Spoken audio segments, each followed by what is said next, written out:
adalah 10 nama ini. Sehingga kalau kita pengen belajar dari mereka bersepuluh tentang satu hal yang paling istimewa yang ada pada setiap diri mereka adalah, buat teman-teman yang ingin mendengarkan kajian langsung dari Ustadz Hanan Attaqi, teman-teman bisa mengikuti cara ini. Pertama, ketika mengklik atau memutar videonya, maka teman-teman sahabat-sahabatku yang langsung dirahmati klik Allah deskripsi Subhanahu wa dari Ta'ala, video ini. berakatlah Kemudian dengan Allah teman-teman dalam bisa setiap lihat di aktivitas kita. deskripsinya. Ada tulisan Lakukanlah berwarna biru, sesuatu nah itu yang Allah diklik sudah sesuai dengan menjamin akan penjelasannya. membersamai kita. Atau teman-teman bisa scroll ke bawah seperti ini. Maka Nah, di sini ada la segmen takhaf, atau bagian. jangan takut, Nah, kalau karena teman-teman ingin langsung inna mendengarkan ma'iyya kajian rabbi Ustadz Hanan Attaqi, sayahdin, nah di sini ada sungguh Allah segmen bagian membersamai kita kajian Ustadz dan Hanan akan Attaqi. memberikan kita jalan keluar. Tinggal klik, maka akan langsung secara otomatis berpindah. Bismillahirrahmanirrahim. Assalamualaikum Nah, begitu seterusnya ya teman-teman. warahmatullahi wabarakatuh. Semoga bermanfaat. Suatu Barakallahu fikum. ketika Allah Subhanahu Bismillahirrahmanirrahim.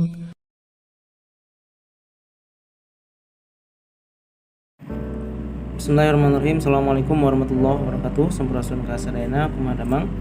Bagaimana kabar teman-teman semuanya? Semoga dalam keadaan sehat walafiat dan selalu ada dalam lindungan Allah Subhanahu wa taala. Teman-teman semuanya, puji syukur kita panjatkan kepada Allah yang mana pada kesempatan kali ini saya Kang Deha kembali bisa menyapa teman-teman semuanya dan bisa bersilaturahim dengan teman-teman semuanya melalui channel Deni Hijrah ini. Dan alhamdulillah pada kesempatan kali ini channel Deni Hijrah kembali akan menyajikan sebuah video kajian yang akan disampaikan oleh Ustadz Hanan Attaqi dengan judul bagaimana kita bisa menjadi manusia yang beruntung. Nah teman-teman semuanya, tema pada kesempatan kali ini diambil dari sebuah hadis Nabi ya, yang di situ ada manusia-manusia yang sangat beruntung, yang tentunya keberuntungan tersebut bukan hanya keberuntungan dari sisi materi saja teman-teman, tapi juga di sini lebih jauh dari itu, yaitu keberuntungan yang hakiki yang tidak didapatkan oleh semua manusia yang ada di bumi ini. Baik, sebelum itu saya akan coba menjelaskan sedikit pembukaan ya teman-teman buat video ini. Jadi tema pada kesempatan ini adalah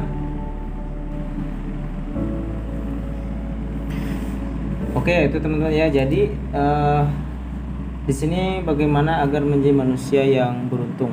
Nah, tentu beruntung dalam hal ini adalah keberuntungan dari perspektif, bukan perspektif umum ya teman-teman.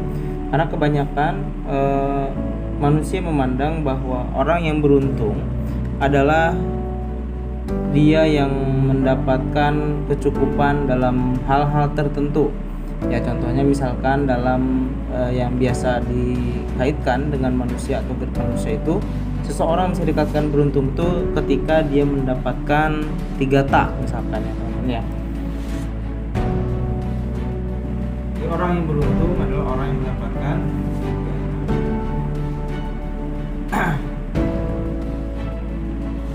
apa itu 3 tak ya, tentu kalau kita bahas secara garis besar ya teman-teman, 3 tak. Nah itu ya teman-teman. Jadi kebanyakan umum mungkin kita sendiri ya masih berpendapat bahwa seseorang yang beruntung atau kehidupan seorang yang dianggap beruntung oleh kita adalah ketika seorang itu mendapatkan 3 ta ini ya, harta, kemudian tahta dan cinta. Ya, padahal teman-teman semuanya ketika berbicara tentang keberuntungan ya, orang yang beruntung adalah orang yang dianggap hidupnya itu adalah bahagia. Nah, kebanyakan manusia ya menganggap bahwa orang yang mendapatkan 3 hal ini dia adalah orang yang paling bahagia. Padahal ya kalau kita kaji lebih dalam lagi ya teman-teman, kebahagiaan itu adalah bicara tentang jiwa ya teman-teman. Jadi karena bahagia ini adalah bahasa jiwa ya teman-teman ya, maka sebenarnya perspektif kebanyakan orang ya, bahagia itu adalah dengan mendapatkan 3 ta. Nah itu tidak nyambung karena 3 ta ini sifatnya adalah materi, jadi bukan jiwa ya teman-teman ya. Jadi ini adalah sifatnya materi. Jiwa dan materi itu adalah suatu hal yang berbeda gitu ya. Maka sebenarnya kita bisa melihat banyak contoh-contoh ya, misalkan contoh siapa orang yang terkaya ya di dunia ini misalkan ya, atau kita pernah mungkin melihat banyak artis-artis, tokoh-tokoh yang punya banyak harta tapi justru mereka putus asa dalam hidupnya, artinya dia bisa bunuh diri gitu ya. Berarti bohong kalau misalkan harta itu bisa menjamin kebahagiaan. Atau juga tahta ya teman-teman ya.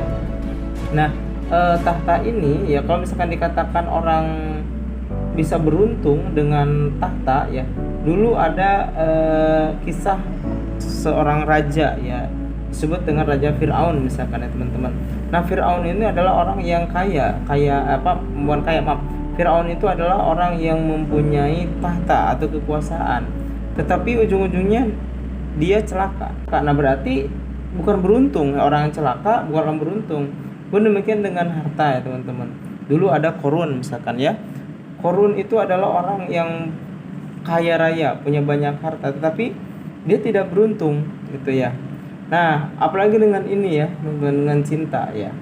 Justru kalau kita lihat di zaman sekarang ya, pergaulan anak muda zaman sekarang misalkan ya mengagung-agungkan cinta justru dengan cinta yang mereka agung-agungkan membuat hidup mereka terjerumus ke dalam satu jurang kesengsaraan ya. Contohnya misalkan dampak efek negatif dari pacaran misalkan teman-teman. Nah mengatasnamakan cinta. Jadi betapa banyak perempuan-perempuan yang menjadi korban gara-gara atas nama cinta ini ya, padahal mereka diiming-imingkan dengan satu kebahagiaan gitu ya, atau satu keberuntungan. Maka dari itu teman-teman, kita nanti akan dibahas terkait dengan siapa saja orang yang beruntung dan paling bahagia tentunya di dunia ini, dan mudah-mudahan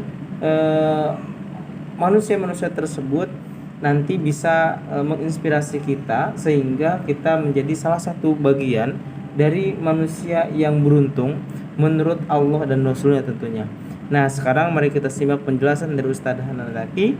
Barakallahu fikum. Bismillahirrahmanirrahim. Assalamualaikum warahmatullahi wabarakatuh. Sahabat-sahabatku yang dirahmati Allah, malam ini saya pengen ngajak teman-teman untuk belajar dari 10 orang sahabat Nabi yang dijamin masuk surga. Rasulullah Shallallahu Alaihi Wasallam bersabda, Abu Bakrin fil jannah, wa Umaru fil jannah, wa Utsmanu fil jannah, wa Aliyu fil jannah, wa Talhatu fil jannah, wa Zubairu fil jannah, wa Abdurrahman ibn Auf fil jannah, wa Sa'dun fil jannah, wa Sa'idun fil jannah, wa Abu Ubaidah ibnul Jarrah fil jannah. Rawahu Tirmidzi.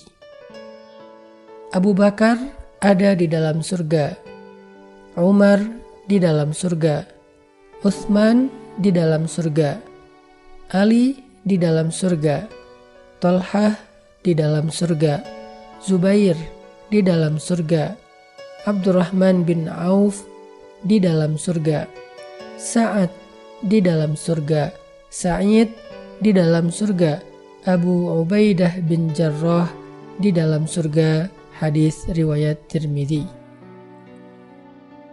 Inilah hadis yang sangat terkenal tentang 10 nama sahabat yang dijamin masuk surga oleh Allah dan Rasul-Nya. Alangkah beruntungnya mereka. Disebutkan namanya secara jelas di dalam hadis Nabi dengan kalimat fil jannah, mereka di dalam surga. Kalimat di dalam surga ini artinya mereka dijamin masuk surga. Mereka gak mungkin masuk neraka. Mereka pasti selamat dunia dan akhirat. Ketika nanti dibangkitkan, pintu surga akan terbuka untuk mereka, dan penduduk-penduduk surga akan menyebut-nyebut nama mereka. Ahlan bi Abi Bakr, ahlan bi Umar, ahlan bi Utsman, ahlan bi Ali, ahlan bi Talhah, ahlan bi Zubair, ahlan bi Abdurrahman, ahlan bi Sa'ad, ahlan bi Sa'id, ahlan bi Abi Ubaidah, salaman salaman. Selamat datang wahai Abu Bakar, Umar, Utsman, Ali, Talhah, Zubair, Abdurrahman, Sa'ad, Sa'id, Abu Ubaidah. Semoga keselamatan terlimpah untuk kalian semua. Inilah keberuntungan yang didapatkan oleh 10 orang sahabat yang mulia dan dijamin masuk surga. Apa yang menjadikan mereka begitu beruntung dan istimewa sehingga Nabi SAW menyebut nama mereka secara jelas di dalam satu hadis? Pasti ada kesamaan antara mereka satu dengan yang lain. Karena kalau tidak, mungkin Nabi akan menyebutkan nama mereka di dalam hadis-hadis yang berbeda. Ketika Nabi menyatukan 10 nama itu di dalam satu hadis, pasti ada satu kemiripan di antara mereka selain keistimewaan mereka secara khusus. Para ulama sejarah mengatakan, yang paling mirip antara mereka satu dengan yang lain, bahwa mereka itu adalah orang-orang yang paling banyak berkorban untuk agama Allah Subhanahu wa Ta'ala. Mereka adalah orang yang telah menjual dirinya dan hartanya kepada Allah, sehingga Allah menerima perdagangan mereka dan memberi kepada mereka balasan yang paling istimewa, yaitu jaminan surga. Itu yang paling mirip di antara mereka, selain keistimewaan mereka secara khusus. Seperti Abu Bakar yang istimewa karena kelembutannya, Umar dengan ketegasannya, Utsman dengan kecerdasannya, Ali dengan kebijaksanaannya, Talhah, Zubair dengan kesetiaannya, Abdurrahman dengan kekayaannya, Sa'ad dengan ketangguhannya, Sa'id dengan ketulusannya, Abu Ubaidah dengan amanahnya. Semua mereka punya keistimewaan masing-masing secara khusus, tetapi mereka juga punya kesamaan antara satu dengan yang lain. Apa kesamaannya? Tadhiyah, pengorbanan. Pengorbanan mereka di antara seluruh sahabat yang berjumlah lebih dari 100.000 adalah pengorbanan yang paling besar. 10 orang sahabat yang paling banyak berkorban untuk membantu agama Allah dalam perjuangan dakwah adalah 10 nama ini. Sehingga kalau kita pengen belajar dari mereka bersepuluh tentang satu hal yang paling istimewa yang ada pada setiap diri mereka adalah belajar berkorban untuk agama Allah. Belajar berkorban untuk taat kepada Allah. Belajar berkorban dalam menuntut ilmu agama Allah. Belajar berkorban dalam berdakwah di jalan Allah. Belajar berkorban untuk mengajak saudara-saudara kita, teman-teman kita, geng kita mendekat kepada Allah. Belajar berkorban untuk meninggalkan dosa-dosa yang selama ini kita lakukan. Belajar berkorban untuk hijrah kepada apa yang lebih Allah cintai. Belajar berkorban dalam kebaikan-kebaikan. Karena melakukan kebaikan itu tidak selalu mudah. Kadangkala untuk melakukan satu kebaikan kita harus berkorban. Berkorban harta, berkorban waktu, berkorban tenaga, dan yang paling berat adalah berkorban dengan perasaan. Sehingga ketika kita makin sering berkorban untuk Allah, berkorban karena pengen lebih dekat kepada Allah, berkorban bersungguh-sungguh untuk menjadi lebih baik di hadapan Allah, maka Allah Subhanahu wa Ta'ala sebagaimana pernah mengistimewakan 10 nama-nama itu, maka Allah pun akan mengistimewakan kita seperti mereka.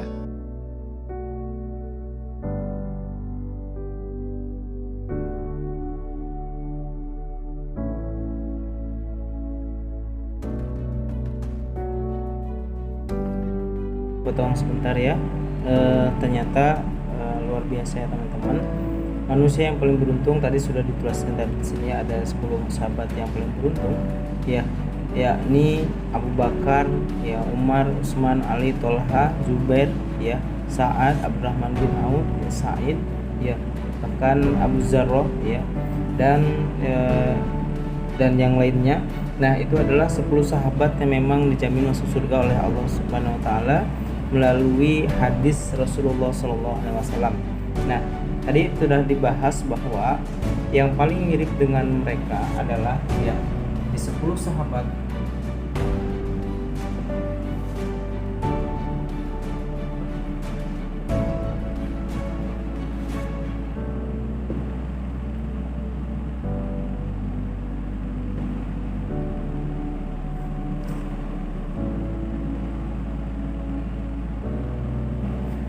Jadi 10 sahabat yang jadi masuk surga itu semua kesamaannya terfokus pada satu titik ya teman-teman semuanya, yakni adalah mereka yang paling banyak berkorban untuk Allah Subhanahu wa taala.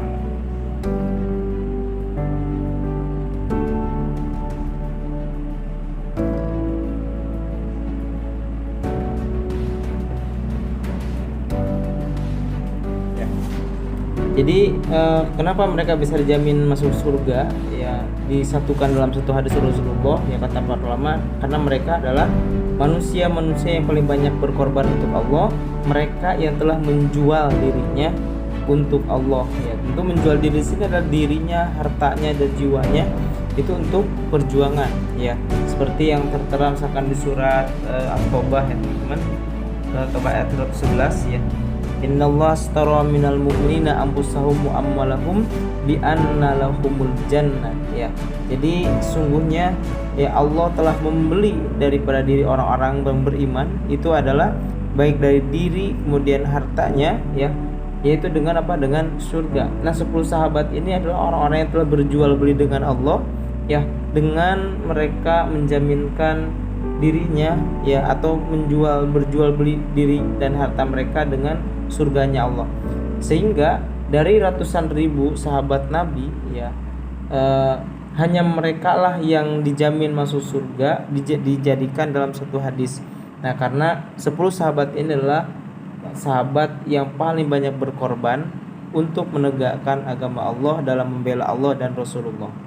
Nah kita nanti bisa mengambil pelajaran ya teman-teman. Tapi sebelum itu kita lanjutkan dulu pembahasan dari Ustadz Hanan Ataki.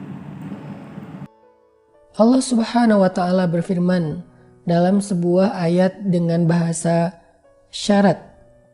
Allah mengatakan, "In tansurullaha yansurkum." Kalau kalian menolong agama Allah, Allah akan menolong kalian. Ini adalah kalimat syarat. Apa maksudnya?